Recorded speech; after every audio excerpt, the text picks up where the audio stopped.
Come on in here, come on in here, come on in here, family. I hope everyone is doing well today. Happy Sunday to you. Um, it has been a busy week, a great week, and I've been doing a lot of thinking and really just synthesizing a lot of what's happening in Chattanooga, but even in America right now and the impact that that's having right now on the Black community, and even the impact that it's having in particular to Black women in this time period. And it really had me thinking and synthesizing um, how I'm growing to believe that Black excellence is a sham. And I want to talk about this from an intelligent standpoint because I want us to think about where we are as Black people, what's happening to Black people, and how do we move from one point to another. And one of the reasons I say this is I had the wonderful opportunity this past week to go to an event put on by UTC's Office of Multicultural Affairs to hear a discussion between Dr. Bernice King and Dr. Ilyasa Shabazz, the daughters of Martin Luther King Jr. and Malcolm X. And one thing that Dr. Bernice King said in the conversation this past week was really talking about our complacency, even though she was somewhat talking about, in one aspect, Democrats. The other part, she was talking about in a broader sense of community.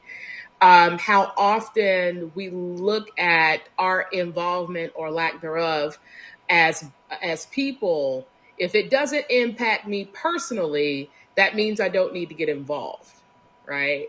Or if you're on the more privileged end in the Black community, if I'm middle class or if I'm in executive leadership or in a leadership role, then it means that my Black excellence has allowed me to be able to escape the poverty, the miseducation, the lack of opportunity to rise up the ranks. But as we are really seeing in this time, Black people aren't safe anywhere where Black people exist. I'm going to say that again. Say it again for Marie. Black people are not safe wherever Black people exist. And I want to pull some things into the forefront. This past week, one of the um, vice presidents of Lincoln University, which is a HBCU, Dr. Candia Bailey, an African American woman who's not only an alumna of the university, but came back to the university after getting her education and her doctorate to be able to uh, be a part of continuously building and investing in the university, had a white male leader over her. She just committed suicide this past week. Okay. A Black woman, doctorate. Okay. So she is highly qualified, highly educated. And what has come out in reports after her suicide was that she was asking for time off. Now, she's a doctorate family, okay? She's asking for time off for her mental health and not getting any time off. She's asking for time off for mental health and time with family. Nobody is responding to her request for any time off. She's asking, she also reported that her boss, who is implicated in pushing her in an environment, in a space to where she could have no relief, okay, was harassing her and bullying her on her job in an attempt to terminate her, even though she's an alumna and has decades of experience in higher education. Dr. Candia Bailey is one. Uh, even though I have my contentions with the groups in Chattanooga who took the information that I put out for the ARP funds to utilize that for their small groups. We're going to talk about it this morning. Utilize that for their small groups. We have seen where not only have they taken the money, but if anyone's been paying attention to the conversation that just happened at the school board, even though some people balked at the process, they still voted again to take the money from the Black organizations. There's a message that needs to ring abundantly clear in the Black community, and that is for the people who've been on the front lines. We've been trying to compel the greater African American community for a very long time that the rights and the securities and the freedoms that we have will not exist without there being more people who are willing to step up to fight for the community. Because I hope people understand last year when we had, and we still have not seen the far-reaching implications of ending affirmative action in higher education. And anybody who's even looked at any briefing around the Supreme Court making such a decision to roll back advanced opportunities for African Americans and other minorities to access higher education in this country. You can pull up examples just from California alone, where you can see state-sponsored state universities, where the representation of African Americans plummet by 60 and 70 and almost 80% when you end affirmative action pipelines for students to be able to access higher education. We are asleep at the wheel, family. This is what's happening in our country. And you know why it's happening? And Dr. Bernice King talked about this too. And when I walked in the room, I saw a lot of well-to-do African Americans from Chattanooga. And at first I was a little irritated because it wasn't really the community. But I think God intends for the right people to be in the right rooms at the right time in the right season. And maybe the people who were in the room, who were some of the most privileged African Americans in Chattanooga, needed a stark reminder that just because you got to where you got doesn't mean that the fight is over. Black excellence is a sham, family, because if we're so excellent, you wouldn't get awarded money and then it gets taken back. But when you don't have a relationship with the community, what you will find is you'll have a press conference with 10 people instead of 50. Ooh, I'm going to make it hurt. And only out of love, because we've got to do better. It was maybe 10 people at the press conference between two organizations, right? And only a handful, not even the leaders, who went to go ask for the money back in person.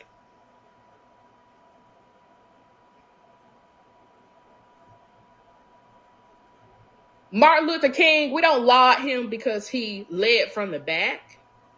He stood on the front lines with those people.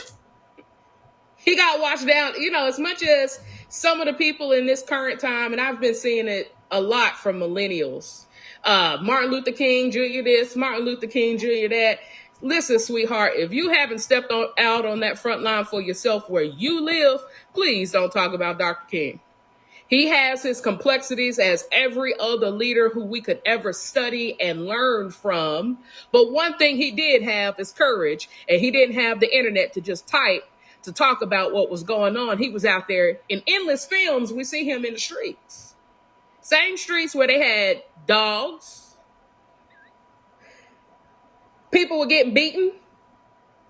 I mean, any man that could go to jail 29 times and then take the time when he's in jail to write to his critics, I don't think that that's somebody we should just criticize, even though there are parts of his legacy we can criticize. There's some things and some lessons we need to learn. But what we need to learn is that the movement didn't stop when our leaders got assassinated and when we got access at the end of the civil rights movement, what we needed to learn was, family, rights only mean something if you can keep them.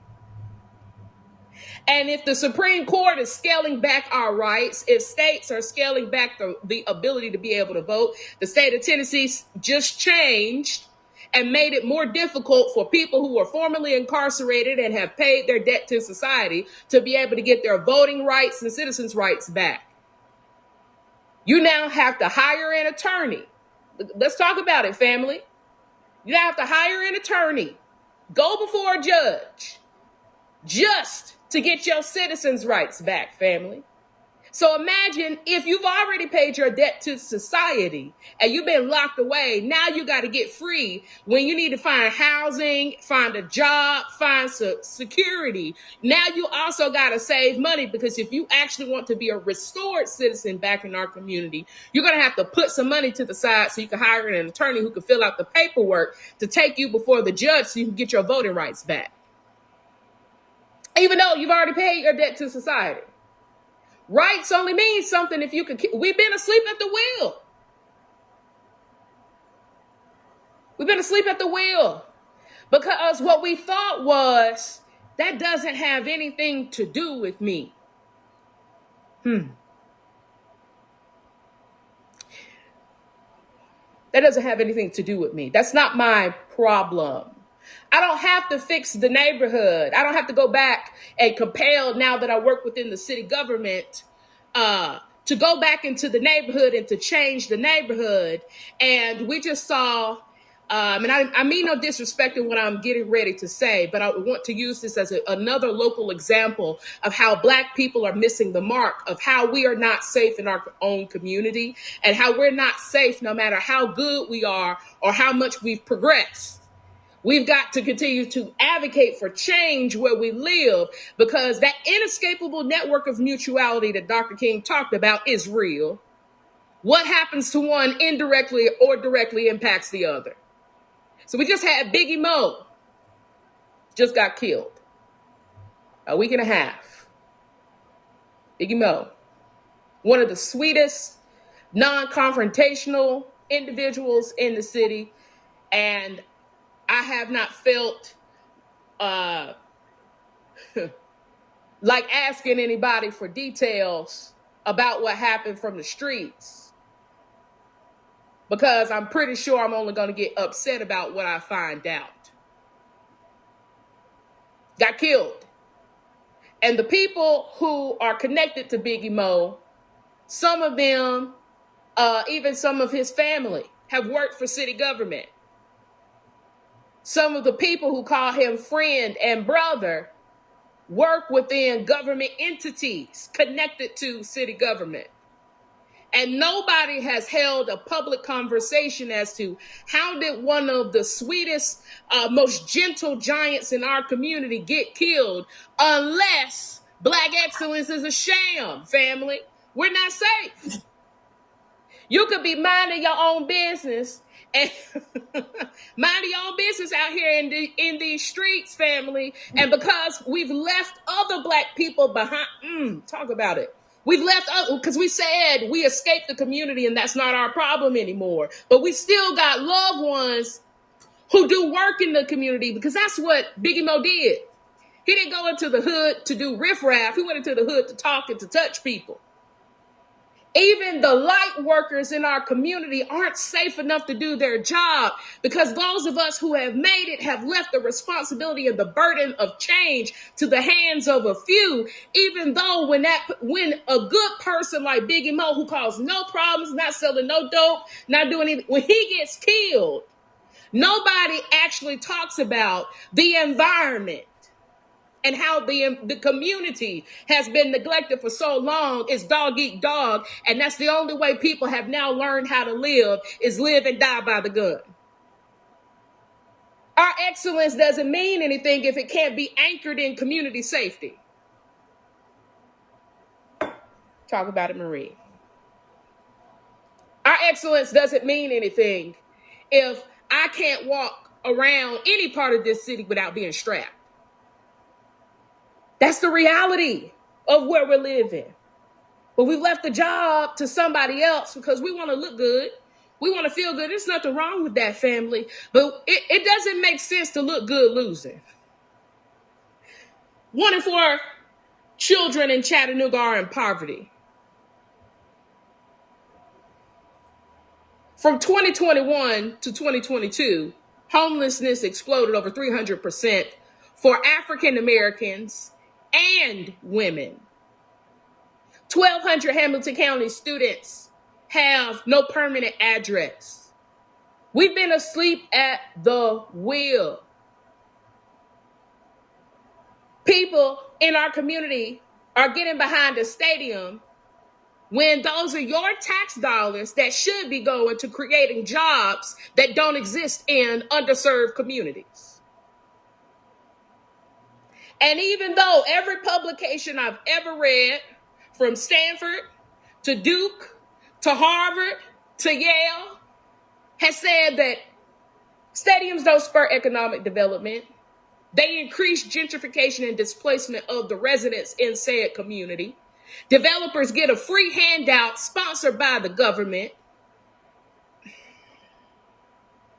The tax dollars promised are never what gets recouped. The starting point, and this is where we're at right now, they originally said the stadium was going to cost us $80 million. We just got a report 2 to 3 weeks ago. The stadium now magically has increased to $120 million. And the $40 million that the developer says that they're going to put up is our money that he's giving back to us. In what world would African American people, especially anyone connected to the South Side or the West Side, praise the city of Chattanooga for giving away tax dollars that we won't even use to build housing for homeless, who we are seeing are African American people and women and children? The third highest demographic are young people from the ages of 18 to 24. We have churches on every corner. And yet, all of this information, do you know that you can get any demographic information such as what I'm talking about directly from the United Way if you just ask?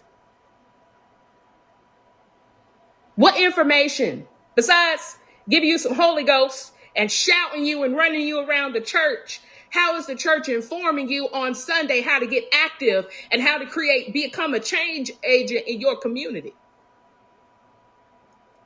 Jesus Christ was an organizer. If people didn't know, he was an organizer. You don't get 12 men following you if you don't have anything going on, if you don't have a mission. Did I just drop some nuggets out there? I think you missed it. The church needs to go back to knocking on doors and talking to people and connecting to people, but you can't bring people back into the church house if you don't have anything to offer them in terms of solutions for their lives and how to better the community that exists around them. See, I talked about it a little bit the other day, family. I learned how to become a great orator for 2 reasons. One, personal. My parents made me read, and that was a non-negotiable.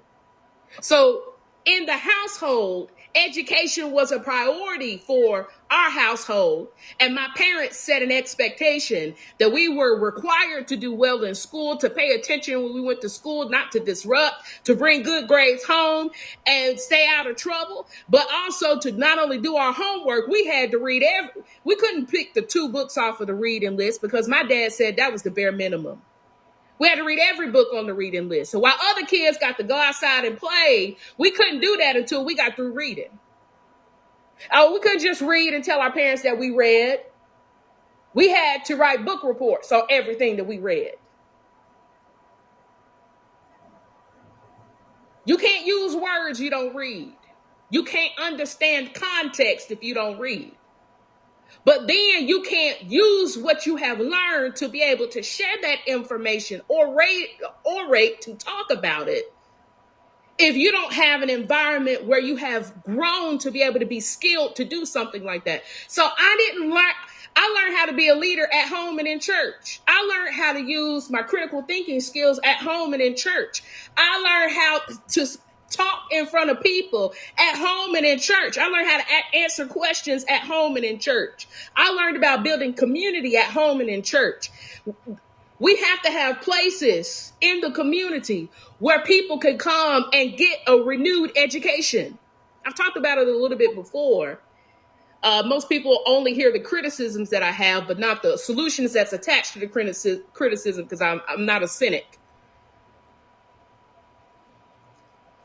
The church actually has a wonderful purpose. And I'm not just talking about the Christian pathway. I'm talking about any organization in the community has the purpose to be able to develop people, if that is your intention.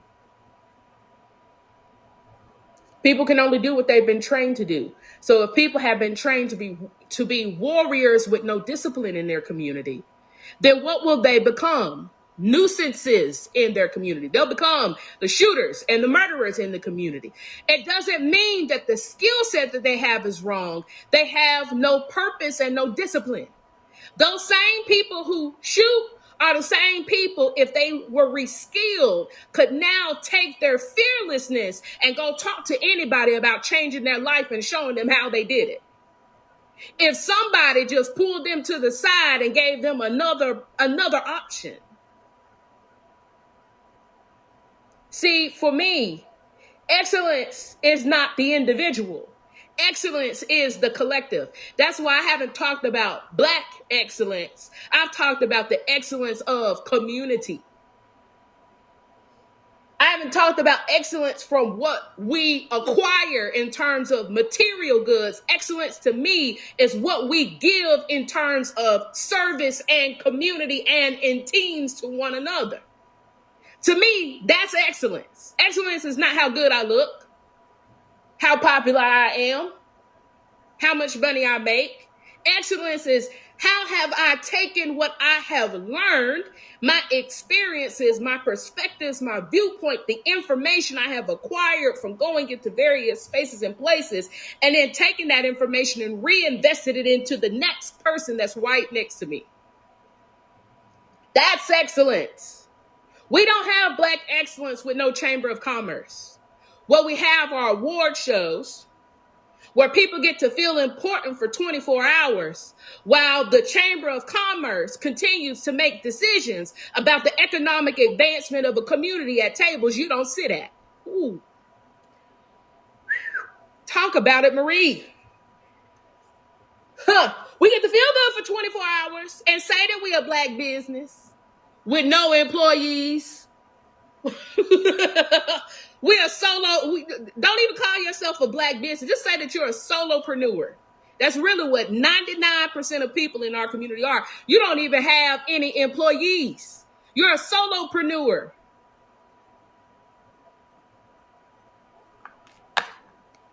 If you got sick, if you died, there'll be nobody else to carry on exactly what you're doing. You don't have any team. Most Black people don't even have any other team members. This is what I'm talking about, asleep at the wheel. Black excellence is we do the hard work, because it's hard work, of building a chamber so that when there's economic decisions being made in our city, the Chamber of Commerce cannot leave out African Americans. And there's law that says that they cannot do that. But if you don't have an organization that's designed to hold them accountable for the business sector, if there's nobody to hold them accountable for government contracts, if there's nobody to hold them accountable for how many contracts people have and what percentage and how many areas of business, what's the age demographic, the gender demographic,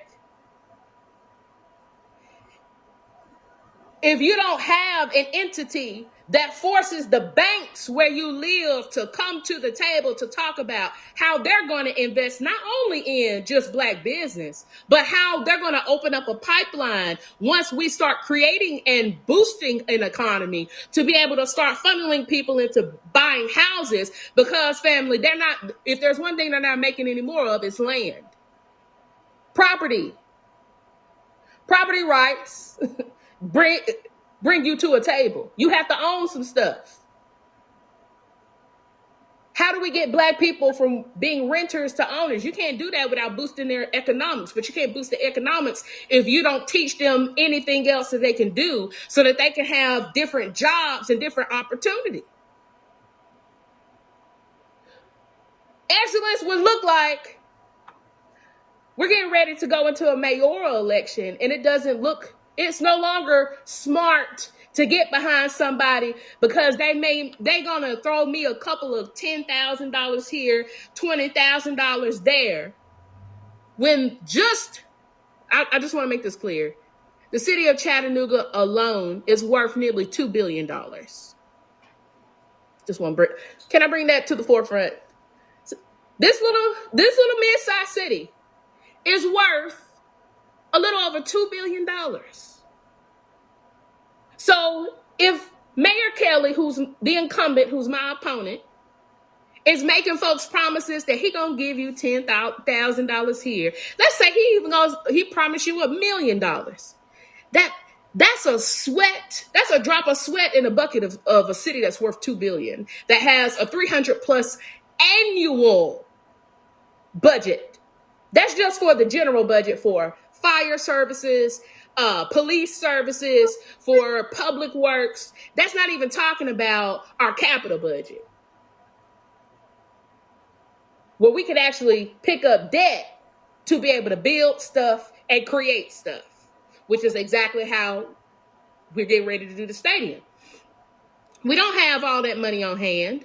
Some of that is probably going to be floated from bonds. So the city can't even create debt to be able to build stuff where we live. Where's our clinic?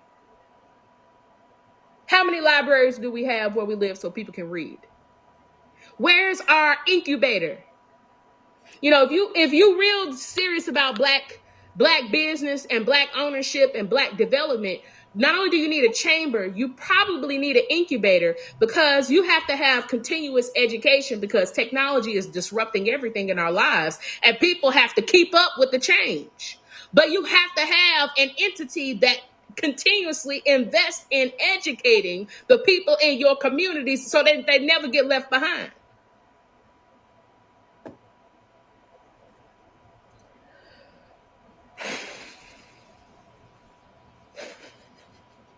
Chattanooga just created for the second time quantum internet, the fastest internet in the world for the second time.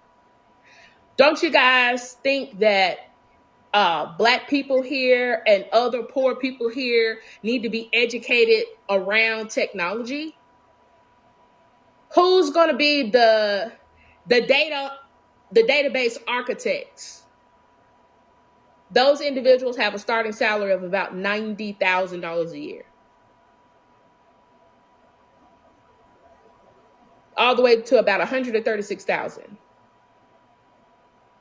Who's going to train African Americans to start at lower level IT and work their way up? You have to be trained to do that, right? If we had a chamber, we should be looking at again to take black people seriously where we live. If you look at, I quoted this in my speech, which I will be posting up tomorrow for people who did not come to my event. You'll be able to see what I talked about in my announcement speech for running for mayor. I'm a numbers individual. I love numbers. I love to understand the ins and outs of government, because government can lift up tens and tens and hundreds of thousands and millions of people with one broad stroke of a pen. Since 2021, as much as people criticize Joe Biden and talk about they're going to vote for Trump, Joe Biden has created, just in advanced manufacturing, 789,000 jobs.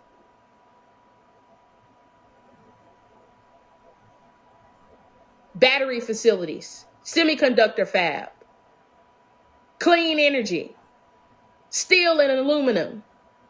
He's invested hundreds of billions of dollars, not only to bring companies back from overseas back to America, but to even invest in private-owned, family-owned businesses So smaller to mid-sized corporations that are privately owned, meaning they're owned by families, to invest in those businesses in hopes of building an economy, which is called a ground up, middle out economy, meaning that the way that we get back to growing community is not just through big corporations such as Volkswagen or Amazon to bring those into the outskirts of a city, but we've got to bring competitive, smaller and mid-sized companies into a community. And the goal is to put those jobs in underserved communities. But if you do that, you've got to educate the people to be able to receive those jobs so that they can get paid more money.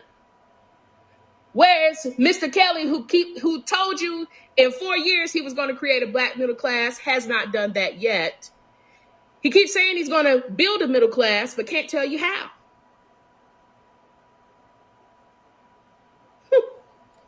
Maybe we need to get behind people who not only are just getting into races, but actually know what they're talking about. See, to create an economy, you have to understand economics. Economics has changed. We can't depend on the big businesses anymore. We've got to get family and smaller owned and mid-sized companies to come to Chattanooga. And they have a smaller footprint, which means that they're going to fit in the neighborhood. Which means, here's the other kicker, family, which means, because we have an underserved transport and a malinvested in transportation community, we can also have it to where people can walk to work, to where they don't have to have a car to be able to get around. They can walk to work.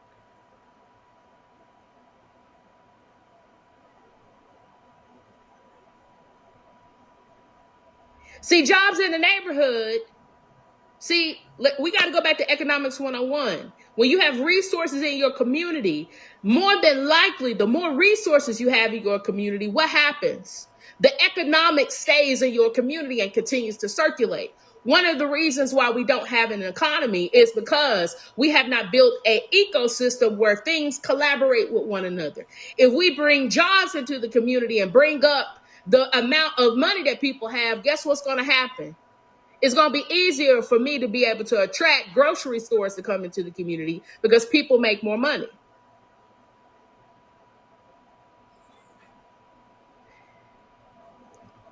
And if you make more money, what are you going to do? Spend more money, which means that I get to bring other shops and we'll create other spaces for other businesses to come into the community and set up shop because now people have more money to spend because they're making more money.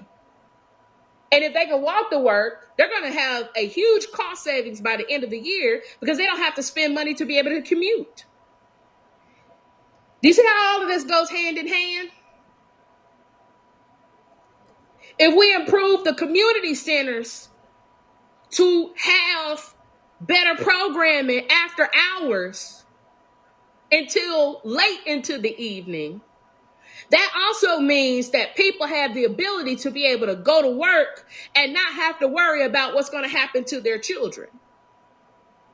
Which means that not only do the parents get invested in, but if we have better programming after hours for the students in our community, that means that those children now, whereas they would be allowed to run and run around in the street and just walk around the community and have nothing to do, now we can have programming for them to be able to come in and do arts.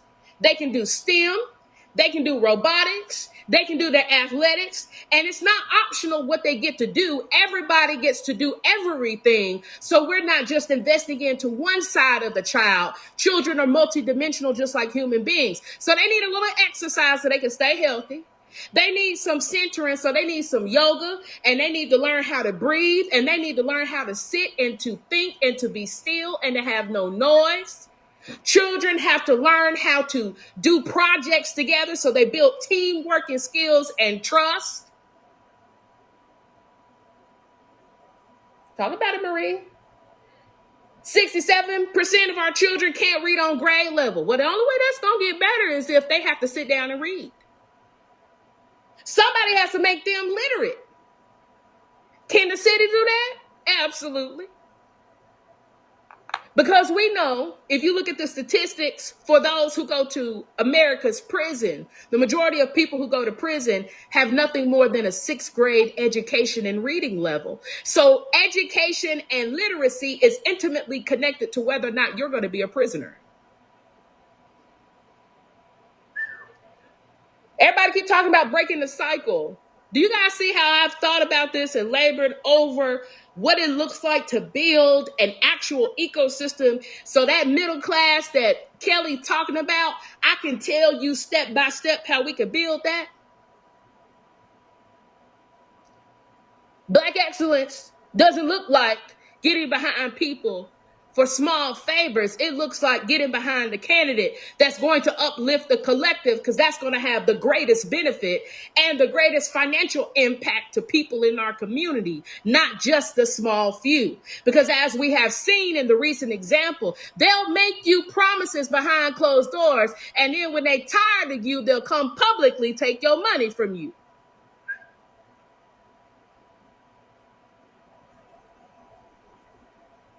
Now, I've had some opposition, family, but one thing that has never happened, I would like to report from the front lines.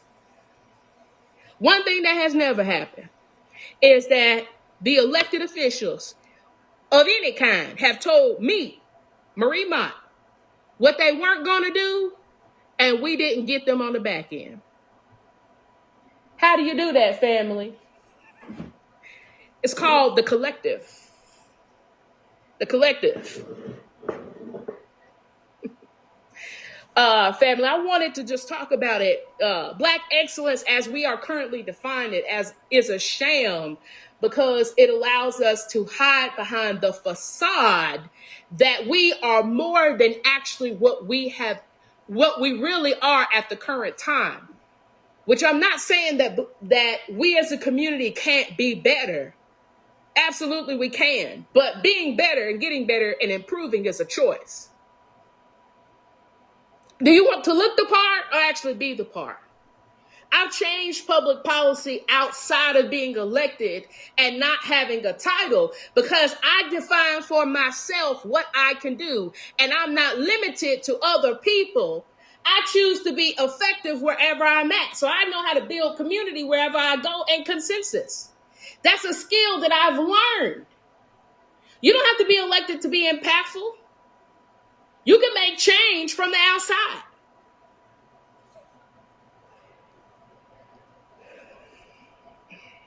You don't have to have a title. Title doesn't make you powerful or important. You gotta have impact. Impact means that you're a leader. A title doesn't make you a leader. The stuff that we hide behind, family, is so that we can feel more important than we actually are. So we can hide behind the work that we leave to a few to do. If we want to have better outcomes, family, there's a lot of work that many hands are going to have to pick up in this city. And what it's going to require is an update to the software, a new download for us to believe, number one, Black people are worthy, poor people are worthy, women are worthy, children are worthy, men are worthy, formerly incarcerated are worthy. We are all worthy of the differences that we seek to see in our lifetime in terms of improvement. We're worthy. But we also have to raise our hand and step to the front to do our part. You don't know who you were built to influence, who you were built to help change, what you were meant to put out into the atmosphere that's going to shift someone's perspective.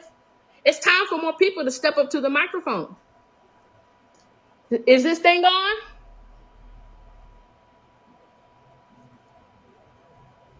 I can influence who you can't, and you can influence who I can't. And if we work together, we're going to have a greater impact. Again, what I hope to see in 2024 is cross collaboration. The person that's up at EPB and American Water and Unum Provident has got to get outside of the fact that now they are the black person that has arrived. You've got to reach your hands back down to the young activist that's at UTC or a high school student or in the community so that we can start sharing information and having communication so that we can actually build a better community. Because that's what you call an intelligent inside-outside strategy. If the people at the top work with the people in the middle, who work with the people at the bottom, family, that's how you change organizations and change community. If people are working together at every level. That's Black excellence. Strategy, which is also something Dr. Bernice King talked about, is that there's a lot of things that we do that has no strategy. And I was talking about strategy with the young people yesterday because they went through on our Saturday session, Organizing 101. Before you do an action, there are several steps to, most people have no idea the science, not just the political science, but the social science, the strategic science behind the civil rights struggle. There are 6 steps to a nonviolent campaign. The first 4 steps require you to collect the facts, to educate individuals, to negotiate, and to commit before you even take any direct action. Let me say that again. You have to collect the facts. You have to then educate yourself and the community. You have to personally commit with you and everybody else that's involved that you're going to stay the course even when it gets tough.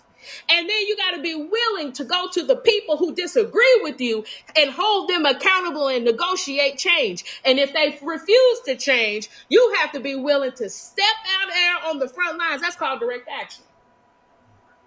You got 4 steps before you even step on the front lines that require you to be informed, to collaborate with others, to bring them in, to educate the community. We talked about this, putting messaging out there, stories, art. So there's a place for everybody in the movement. And then you take direct action. That's called strategy. That's strategy. That's how we got laws changed. That's how we got the Voting Rights Act of 1965. That's how we got affirmative action. That's how I got 2 policies changed in the police department.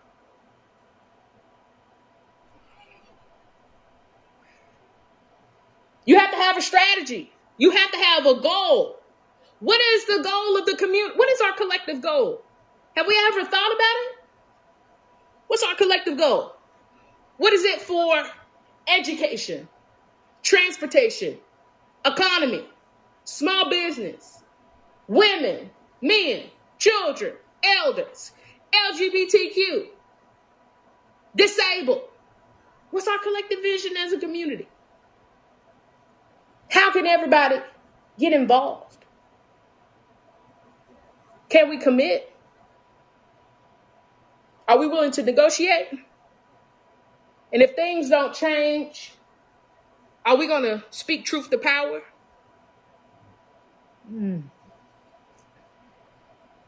I would like not only to be the first millennial African-American woman and short person to be elected to the mayor's office. I would also love to have the pleasure, as Theodore Roosevelt talked about, using the executive office as a bully pulpit, which means, to me, Black excellence would be, community excellence would be using the executive office as a place to talk about the moral issues of our time, to take some stance and take the heat and the love that comes with that.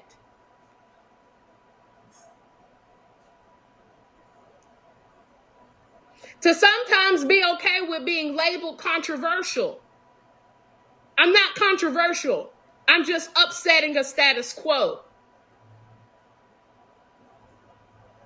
A poll at the time of Dr. King stated that 67% of Americans believed that Dr. King deserved to be killed. Say that again for the people in the back. 67% at the time of his assassination by the government, 67% of Americans felt that Dr. King deserved to be assassinated. That means, family, that he was the most hated man in America. To be controversial doesn't mean to be wrong. It means to upset the status quo. And to me, excellence, especially for African Americans, we have never changed anything in this country that we were not willing to stand on the front lines for. It doesn't matter if we're talking about voting rights for women. There were Black women who stood on the front lines to make the 19th Amendment happen. There were Black soldiers who fought for independence while their family members were still enslaved. We drafted the legislation. We wrote the policies. We marched down the streets. We collected the dollars. We raised the money. We organized. Dr. King worked with college students. So when you talk about people like Kwame Ture, Diane Nash, Baba Mukasa, Dr. Lawson, who I've had the pleasure of meeting everyone but Kwame Ture. These young people were college students. They worked together. Women were the mastermind behind the movement. So women had a place, even though it wasn't up front, unfortunately. Women had a place. So you had people like Ella Baker, who was teaching the younger people how to go down into these southern communities where the Klan was, and how not only to protect one another, but how do they register people to vote? How do they stir up the community, but then funnel people's anger and channel that into action so that they can get some benefits from a system that wasn't set up for them? Black people don't have anything that we don't fight for. And we can't protect anything that we're not willing to fight for to keep.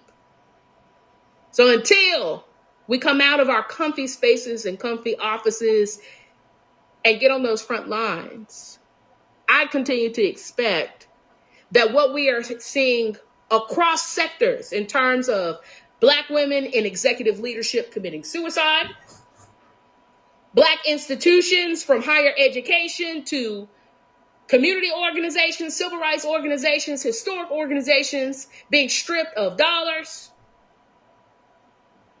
the end of affirmative action, states continuing to strip the rights of African Americans to be able to access the voting polls.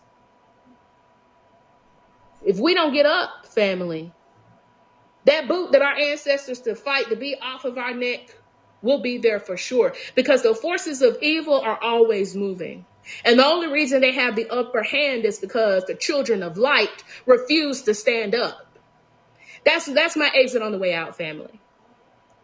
Black excellence looks like the children of the light fighting the forces of evil. Who's going to stand up from Chattanooga to talk about we can't ban books because these children need to read the real history? They don't need to be lied to. They don't need to be uninformed. Who's going to fight against the third grade retention?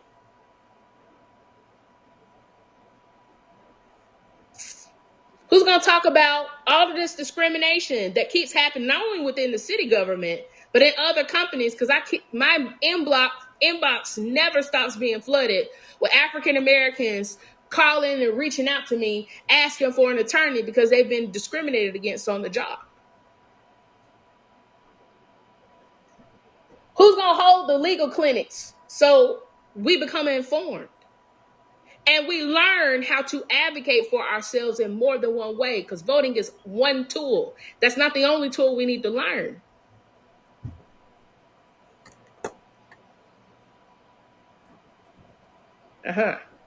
What's our agenda for 2024?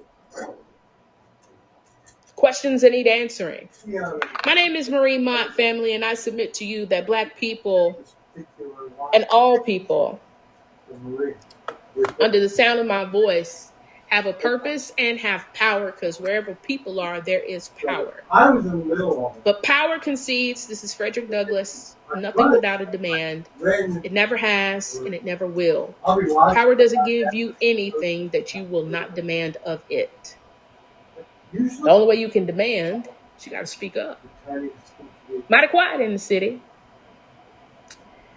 I also want to say this on the way out for the people who are talking about Biggie Mo and have had the parties and stuff like that. That's understandable. My question to you is, what are you going to say? Because my incumbent, my opponent, didn't speak up about the issue until people called him, which says a lot. What is your demand of leadership in terms of violence in the community? What is your demand of leadership of investment in the communities? Because we know that better economics lessens violence. That's statistical. Can we do more than celebrate the lives of those fallen in the community? Can we go back to the people in power and talk about how we've been neglected and left behind and allowed environments to be created where it's dog eat dog, and even the innocent have found themselves victims? I think that would do his legacy a little bit more justice, considering he loved the community and loved lifting up people. I think forcing the conversation to pivot around more investment into the community, more jobs, more mentoring for young men, more pathways, more education. What does safety look like? How is safety redefined? Just wanted to put that out there into the atmosphere, because Biggie Mo is worthy more than just parties. Um, his death doesn't have to be flatlined. His death, in my purview, because of his energy, should be utilized as a catalyst for change. My name is Marie Mott family, and as always, if no one's taken any time today to let you know you're a love somebody, I love you all. Thank you for tuning in. I hope you share this live stream. It's nothing you can do about it. Happy Sunday.